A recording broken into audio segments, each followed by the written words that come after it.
Good morning dear student. आज आप लोग की क्लास है कल्टीवेशन ऑफ वाटरमेलन की, यानी कि तरबूज की खेती के बारे में हम आज पढ़ेंगे। जिसमें हम सबसे पहले स्टार्ट करेंगे बॉटनिकल नेम से, यानी कि वैज्ञानिक नाम से, वानस्पतिक नाम से, जिसका वैज्ञानिक नाम है सिट्रुलस सिट्रलस लैनेटस। सिट्रुलस की स्पेलिंग हो जाएगी CITRULLUS, सिट्रुलस लैनेटस LANATUS, लैनेटस। ठीक है। नेक्स्ट आता है फैमिली। तो फैमिली की हम बात करेंगे तो ये कुकुरबिटेसी, तो इसकी स्पेलिंग हो जाएगी CUCURVITACEAE, कुकुरबिटेसी। उसके बाद नेक्स्ट आता है क्रोमोसोम्स नंबर, जिसको हिंदी में बोलते हैं गुणसूत्र संख्या। इसकी गुणसूत्र संख्या है 2n = 24 and 48। ठीक। अब सॉइल पीएच की हम बात करते हैं। तरबूज की खेती के लिए पीएच कितनी चाहिए, तो वो है 6.5 से 7.5। नेक्स्ट आता है ओरिजिन, यानी कि उत्पत्ति स्थान, जिसका उत्पत्ति स्थान है अफ्रीका, और कहीं कहीं आपको देखने को भारत भी मिल जाएगा, लेकिन और अफ्रीका ही मैंने लिखा है। अफ्रीका मैक्सिमम टाइम आपको अफ्रीका ही मिलेगा, साउथ अफ्रीका। ठीक है। नेक्स्ट आता है टेम्परेचर की बात। तो टेम्परेचर में आती है सबसे पहले सीड जर्मिनेशन, यानी कि बीज के जमाव के टाइम, अंकुरण के टाइम का टेम्परेचर कितना होना चाहिए, तो वो होता है 18 डिग्री सेंटीग्रेड। नेक्स्ट आता है ग्रोथ एंड डेवलपमेंट, यानी कि पौधों के वृद्धि और विकास के लिए अगर हम टेम्परेचर की बात करें तो वो होगा 24 से 27 डिग्री सेंटीग्रेड। ठीक है। नेक्स्ट आता है इसमें तरबूज में कौन सा हानिकारक तत्व पाया जाता है, तो वो है सेरोटोनिन नामक जो होता है हानिकारक तत्व पाया जाता है। और इसमें जो कड़वाहट होती है वो किस वजह से होती है, तो वो है कुकुरबिटेशन। किस वजह से होती है कड़वाहट? कुकुरबिटेशन। नेक्स्ट आता है क्लाइमेट। तो देखिए क्लाइमेट यानी जलवायु की बात करते हैं, तो ये गर्मी की फसल है, तो इसमें सीधी बात है कि गर्म जलवायु की आवश्यकता होगी, यानी गर्म शुष्क जलवायु। अब नेक्स्ट आता है सॉइल। सॉइल की अगर हम बात करें तो सॉइल ऐसी होनी चाहिए जहां पे जल निकास की उचित व्यवस्था हो और दोमट मृदा हो। ठीक है। हाँ, और तरबूज एक चीज और है, इससे जो होता है, इसके सेवन से आपको आपका ब्लड प्रेशर जो होता है, बीपी जो होता है, कंट्रोल में रहता है। और डायबिटीज के मतलब जिसको डायबिटीज है उसके में फायदा होता है, मोटापा को रोकता है ये। और इसमें एक चीज है, ये है कि तरबूज जो होता है सॉरी, इसके पकने मतलब जब ये पक रहा होगा, पकने का टाइम जब होगा, जितनी ज्यादा गर्मी होगी फल की क्वालिटी उतनी ही अच्छी होगी। ठीक है।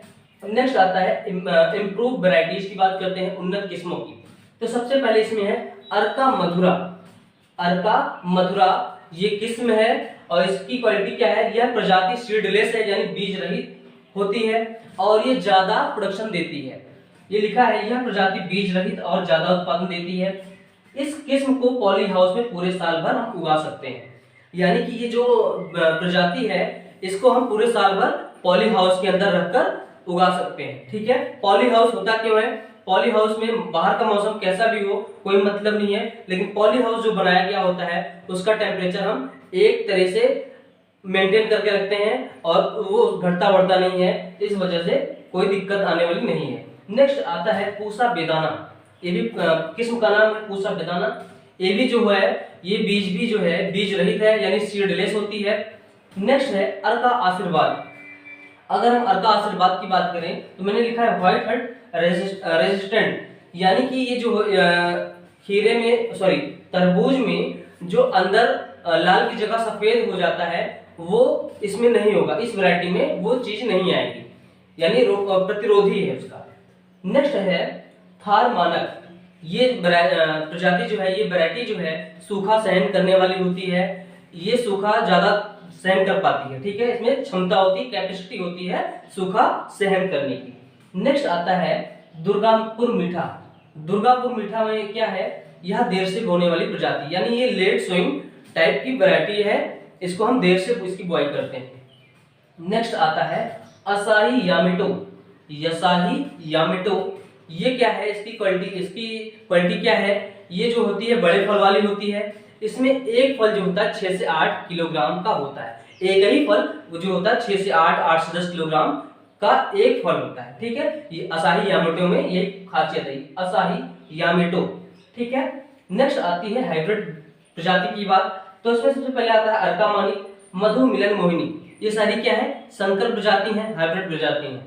अब आती है प्रिपरेशन ऑफ लैंड, यानी कि खेत की तैयारी हम कैसे करेंगे तरबूज के लिए।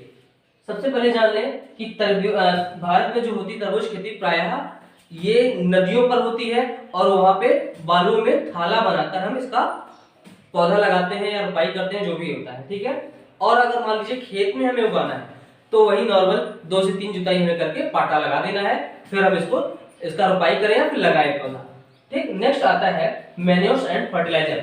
अगर हम खाद एवं उर्वरक की बात करते हैं तो सबसे पहले आता है FYM यानी कि फार्म यार्ड मैन्योर, गोबर की खाद। तो कितनी जरूरत होगी, वो होगी 15 से 20 टन प्रति हेक्टेयर। यहाँ पे ना केजी है ना क्विंटल है, यहाँ पे 15 से 20 टन प्रति हेक्टेयर है, ठीक है।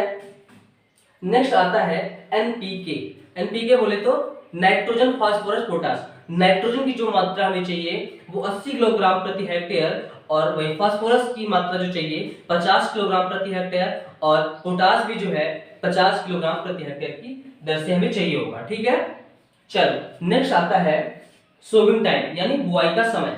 जो हमारा मतलब तरबूज की खेती करते हैं और बोने का जो टाइम होता है, जैसे मैदानी क्षेत्रों में जब हम कब बोते हैं, मिड फेब से मिड मार्च, यानी मध्य फरवरी से मध्य मार्च में करते हैं।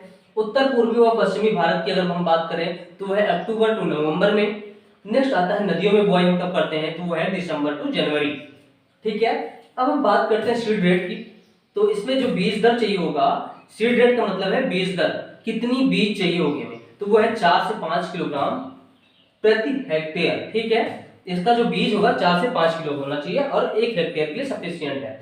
अब हम बात करते हैं सीड ट्रीटमेंट की, यानी कि बीज उपचार की बात करते हैं कि हम कैसे इसका बीज उपचार करेंगे। तो बीज उपचार के लिए चाहे वो आप अगर ट्राइकोडर्मा विरिडी से कर रहे हैं तो वो आपको 4 ग्राम प्रति किलोग्राम बीज के लिए चाहिए। 1 किलोग्राम बीज के लिए 4 ग्राम ट्राइकोडर्मा विरिडी पर्याप्त है। या फिर हम स्यूडोमोनास फ्लोरेसेंस अगर हम यूज कर रहे हैं 1 किलोग्राम बीज के लिए तो 10 ग्राम क्या लगेगा, स्यूडोमोनास फ्लोरेसेंस दवा लगेगी बीज को उपचारित करने के लिए। या फिर अगर हम कार्बेंडाजिम यूज कर रहे हैं तो 2 ग्राम कार्बेंडाजिम लेंगे। कितना बीज लेंगे, 1 किलोग्राम बीज की दर से हमें उपचारित करना है। हम तीनों से ही उपचारित कर सकते हैं, ठीक है। और भी दवाएं हैं लेकिन मैं यहाँ पे 3 लिखा हूँ, ट्राइकोडर्मा विरिडी 4 ग्राम प्रति किलो केजी, या स्यूडोमोनास फ्लोरेसेंस 10 ग्राम प्रति केजी, या फिर कार्बेंडाजिम 2 ग्राम प्रति किलोग्राम की दर से बीज उपचारित करना है हमको, ठीक है। अब हम बात करते हैं सिंचाई की, इरिगेशन।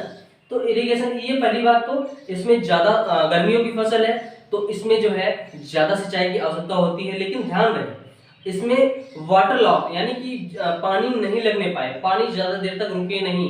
अगर पानी ज्यादा है तो आपको निकाल देने हैं, अदरवाइज ये सह नहीं पाएगा, पौधा सड़ जाता है, ठीक है। जैसे लिखा है तरबूज के लिए अधिक सिंचाई की आवश्यकता होती है परंतु जलमग्नता यानी वाटर लॉक्ड को सहन नहीं कर पाती है। पहली सिंचाई कब करेंगे, बोने या रोपाई करने के तुरंत बाद हमें पानी दे देना है, और दूसरी जो होती है या उसके बाद की सिंचाई जो होती है फूल आने से पहले जरूर कर देना है, ठीक है। और ध्यान रहे फूल और फल बनते समय नमी की कमी आपको नहीं करनी है। अगर आप नमी की कमी करेंगे तो फल के क्वालिटी से कंप्रोमाइज करेंगे आप और प्रोडक्शन से कंप्रोमाइज करेंगे, यानी कि दोनों ही अच्छा नहीं होगा, ठीक है, रिजल्ट अच्छा नहीं आएगा। जैसे लिखा है तरबूज के लिए अधिक सिंचाई की आवश्यकता होती है परंतु जलमग्नता को सहन नहीं कर पाती है। पहली सिंचाई बीज बोने या रोपाई के तुरंत बाद तथा दूसरी फल आने से पहले अवश्य कर देनी चाहिए। फूल व फल बनने के समय नमी की कमी नहीं होनी चाहिए, वही मैं बताया, ठीक है। हाँ ये लिखा है मैंने नोट में पहले बता चुका हूँ। ये फल पकते समय, यहाँ पे समय मैं नहीं लिखा हूँ, फल पकते समय जितनी अधिक गर्मी होगी, फल पकते समय जितनी अधिक गर्मी होगी फल उतना ही अच्छा होगा, उतना ही क्वालिटी वाला होगा, ठीक है। नेक्स्ट आता है फसल चक्र जरूरी है। हाँ अगर आप फसल चक्र अपनाएंगे तो आपकी जो फलों की क्वालिटी होगी वो अच्छी होगी, ज्यादा कीड़े मकोड़े कीट और रोग नहीं लगेंगे, और जो है फल का प्रोडक्शन भी ज्यादा होगा। इसलिए हमें फसल चक्र यानी क्रॉप रोटेशन अपनाना है, जरूरी है। ठीक है। नेक्स्ट आता है डिस्टेंस, यानी जो दूरी होगी हमारी कितनी होगी, वो रो टू रो की दूरी होगी 2.5 मीटर और प्लांट टू प्लांट की दूरी होगी 0.6 मीटर। ठीक है। अब आता है वेट कंट्रोल। ठीक, वेट कंट्रोल की अगर हम बात करते हैं तो खरपतवार नियंत्रण यानी कि, तो इसके लिए जो है आपको खेत साफ सुथरा रखना है, बहुत ज्यादा इसमें आवश्यकता नहीं होती है। आवश्यकता अनुसार अगर आपको लगता है कि खरपतवार ज्यादा उग रहे हैं तो 2 से 3 निराई गुड़ाई कर दें आप, क्लियर, कोई दिक्कत नहीं है। तो आइए फिर से देखते हैं क्या आप बात कर रहे थे। सबसे पहले हम बात की बॉटनिकल नेम से। बॉटनिकल नेम इसका है सिट्रुलस लैनिटस, जिसकी स्पेलिंग मैंने बारी बारी बताई आपको। और नेक्स्ट आता है फैमिली यानी कुल, कुल जो होता है कुकुरबिटेसी होता है। नेक्स्ट आता है क्रोमोसोम नंबर यानी गुणसूत्र संख्या, तो वो है 2n=24 and 48। नेक्स्ट आता है सॉइल पीएच, अगर मृदा पीएच की बात हम करते हैं तो वो 6.5 से 7.5 होती है। अगर हम वही ओरिजिन उत्पत्ति स्थान की बात करते हैं तो ये अफ्रीका है, इसका माना जाता है। बहुत जगहों पे आपको भारत भी देखने को मिलेगा, कोई दिक्कत की बात नहीं है।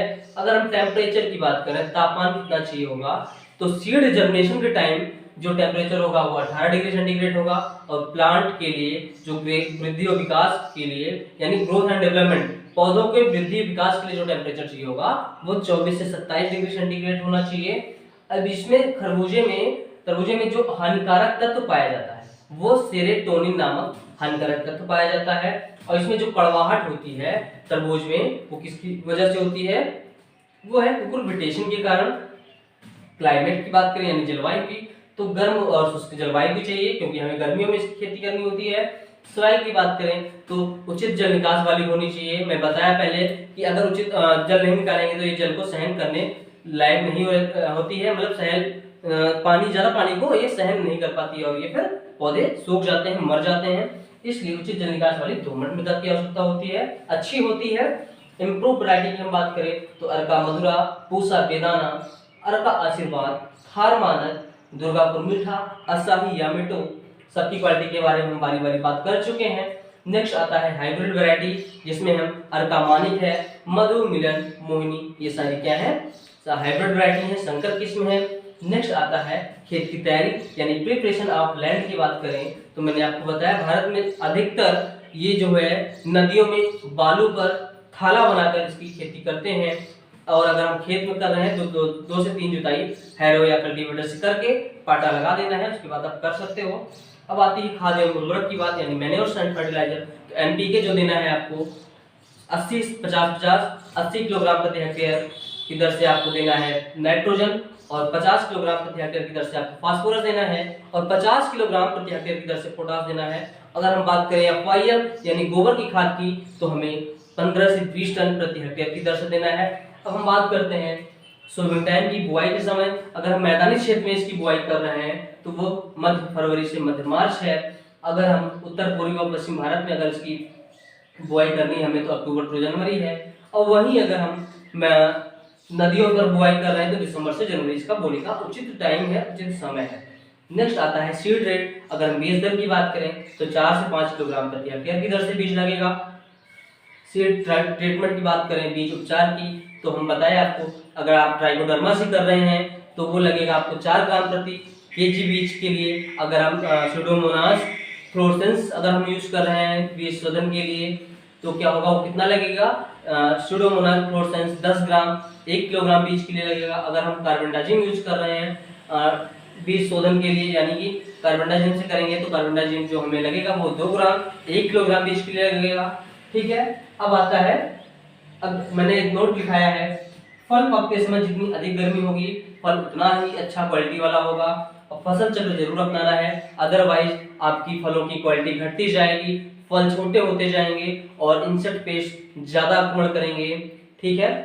चलो नेक्स्ट आता है डिस्टेंस की बात। अगर हम रो टू रो बुआई कर रहे हैं उसकी दूरी जो होनी चाहिए वो 2.5 मीटर होनी चाहिए, और अगर प्लांट टू प्लांट की बात करें तो 10.6 मीटर होनी चाहिए। अगर हम वेट कंट्रोल की बात करें तो हमें ज्यादा पहले का तो आवश्यकता नहीं पड़ती। अगर हमें लगता है कि हमें खरपतवार ज्यादा हो गया है, खेत को साफ सुथरा रखेंगे, अगर मान लीजिए तब भी हो जाता है तो क्या करना है, हमें 2 से 3 बार निराई गुड़ाई करके खत्म कर देना है खरपतवार को। ठीक है। अब हम बारी बारी चीजों में बात करें, चलिए आगे हम देखते हैं क्या है इसके आगे। देखिए नेक्स्ट आता है इंसेक्ट कंट्रोल। यानी कि कीट नियंत्रण। तो हम बात करते हैं कीट नियंत्रण पे, जिसमें सबसे पहले आता है ललड़ी। इसको हिंदी में बोलते हैं ललड़ी और इंग्लिश में बोलते हैं रेड पंपकिन बीटल। तो इसमें क्या है देखते हैं, इसके प्राण पौधों के समीप उड़ते हैं और पत्तियों की क्षति पहुंचाते हैं। यानी ये जो कीट होते हैं, इनके प्राण जो होते हैं पौधों के पास मतलब आसपास ही रहते हैं, उड़ते रहते हैं और ये पौधों की पत्तियों पर नुकसान पहुंचाते हैं। पत्तियां खाकर उनमें छिद्र बना देते हैं, पत्ती खाते हैं और उसमें छेद कर देते हैं। इसके लार्वा जड़ों और जमीन से लगे भागों को काट देते हैं। यानी कि ये कीट जो होते हैं बहुत नुकसानदायक होते हैं। ये क्या करते हैं, पहली बात तो पौधों के आसपास ही रहते हैं, उड़ते रहते हैं और पौधों की पत्तियों पर नुकसान पहुंचाते हैं। कैसे, पौधों की पत्तियों पर खाते हैं और उसमें छेद कर देते हैं और पौधों को जमीन से काटकर गिरा देते हैं। यानी कि जो भी जमीन से लगा भाग होगा पौधे का, उसको काट के गिरा देंगे। अब इसके कंट्रोल के लिए हमें क्या करना है, सबसे पहला है कि जो पुरानी फसल होगी उसके कटाई के तुरंत बाद में क्या करना है, जुताई कर देना है। नेक्स्ट है कीटों को इकट्ठा करके नष्ट कर दे। जो भी कीट हमें दिखाई पड़े उन्हें क्या करना है, कलेक्ट करना है, इकट्ठा करना है, पकड़ पकड़ के हमें उसको नष्ट कर देना है, मार देना है। ठीक है। नेक्स्ट आता है इसमें दवा कौन सी यूज करें इस कीट के लिए, तो वो है मेलाथियान 50 EC 500 ml या फिर डाइमिथोएट 30 EC 500 ml प्रति हेक्टेयर की दर से हमें क्या करना है, स्प्रे करना है, छिड़काव करना है। दवा का नाम क्या है, मेलाथियान 50 EC। ये दवा का नाम है मेलाथियान 50 EC। कितने लीटर पानी में, 500 लीटर पानी में। ठीक है, 500 ml या फिर डाइमिथोएट जो है 30 EC जो है, ये दवा का नाम है। क्या करना है, 500 ml प्रति हेक्टेयर की दर से हमें खेतों में छिड़काव करना है, स्प्रे कर देना है। अब नेक्स्ट आता है फल मक्खी, फ्रूट फ्लाई। फ्रूट फ्लाई नाम से क्लियर है कि ये जो होते हैं फलों पर ही नुकसान पहुंचाते हैं। देखिए क्या लिखा है, इसके प्रकोप से छोटे व परिपक्व फल सड़ जाते हैं। ठीक, ये क्या करता है, फल इसके प्रकोप से क्या होता है, फल सड़ जाते हैं, चाहे वो छोटे हो चाहे मेच्योर हो गए हो। अब कंट्रोल कैसे करेंगे, दवा का नाम है फेनीथियोजन। फेनीथियोजन 0.05% को 5% मिलाकर फल निर्माण के समय छिड़काव करें। जब फल बन रहा हो, फल लग रहे हो, फिर हमें क्या करना है, इस दवा का यूज करना है। फेनीथियोजन 0.05% को 5% गुड़ में मिलाकर, इस दवा को गुड़ में मिलाकर हमें फलों पर स्प्रे करना है। नेक्स्ट आता है माहू या चेपा। सबसे खतरनाक चीज होती है माहू। क्या, पहली बात तो ये छोटे छोटे होते हैं और ये एक झुंड में रहते हैं, समूह में रहते हैं। ये पूरे पौधों को चिपक जाते हैं पौधों में और पौधों की कोमल भाग को रस को चूसते हैं, जिससे पौधा डैमेज हो जाता है, उसमें कोई तत्व नहीं बचता है। ठीक, देखिए क्या लिखा है, ये पत्तियों और पुष्प कलिकाओं का रस चूसते हैं। ठीक, वही मैं बताया कि पौधों के पूरे पौधे पे छेद लगते हैं। जैसे आपने देखा होगा सरसों के पेड़ पे माहू लगता है, वैसे ही है, माहू तो माहू होता है। अब इसकी कंट्रोल में हमें क्या करना है, मोनोक्रोटोफॉस या फिर डाइमेथोएट 0.05 का छिड़काव करना है। ठीक है, चलिए नेक्स्ट आता है डिजीज कंट्रोल। अब हम रोग की बात करते हैं, रोग कंट्रोल, जिसमें सबसे पहले आता है चौड़ी फफूंदी। क्या आता है, चौड़ी फफूंदी।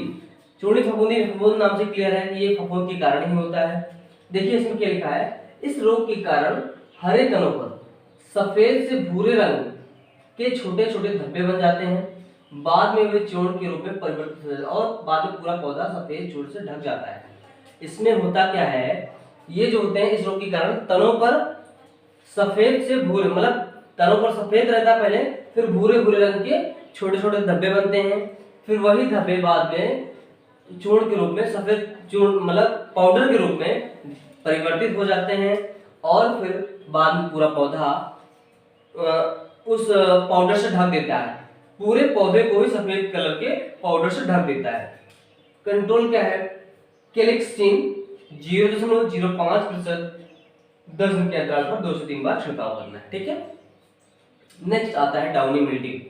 अब इसमें क्या है भैया, देखते हैं। इस रोग से पत्तियों की सतह पर कोड़िए पीले रंग के धब्बे बन जाते हैं और बाद में पत्तियां मर जाती हैं।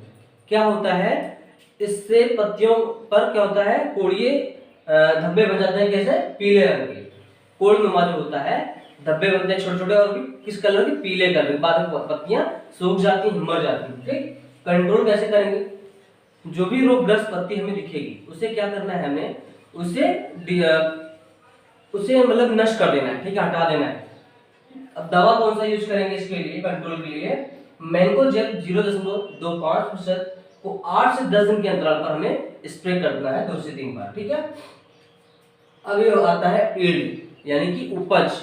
तो उपज कितनी प्राप्त होगी, देखिए देसी किस्म में है जो है 200 से 250 क्विंटल प्रति हेक्टेयर, और वहीं संकर यानी हाइब्रिड की बात करें तो 300 क्विंटल प्रति हेक्टेयर, ठीक है। तो हम बारी बारी, जैसे हम इंसेक्ट कंट्रोल के बारे में बात की अभी, इसमें सबसे पहला है रेड पंपकिन बीटल। इसके बारे में बताया, ये जो होता है पौधों के आसपास टहलता रहता है और यानी उड़ता रहता है और पौधों की पत्तियों पर नुकसान करता है। कैसे करता है, पत्तियों में छेद कर देता है, और जो होता है ये जमीन से लगे पौधों के भागों को काट के गिरा देता है। कंट्रोल मैंने बताया आपको, जो पिछली फसल की कटाई हुई होगी जब, तो उसके बाद हमें तुरंत जुताई कर देना है। दूसरा है कीटों को इकट्ठा करके मार देने हैं। दवा मैंने बताया मैलाथियन 50 EC 500 ml या फिर डाइमेथोएट 30 EC 500 ml प्रति हेक्टेयर की दर से हमें स्प्रे करना है। नेक्स्ट आता है फल मक्खी। ये क्या होता है, फलों को नुकसान पहुंचाता है। इसके प्रकोप से जो होते हैं फल, चाहे वो परिपक्व हो चाहे छोटे हो, वो सड़ जाते हैं।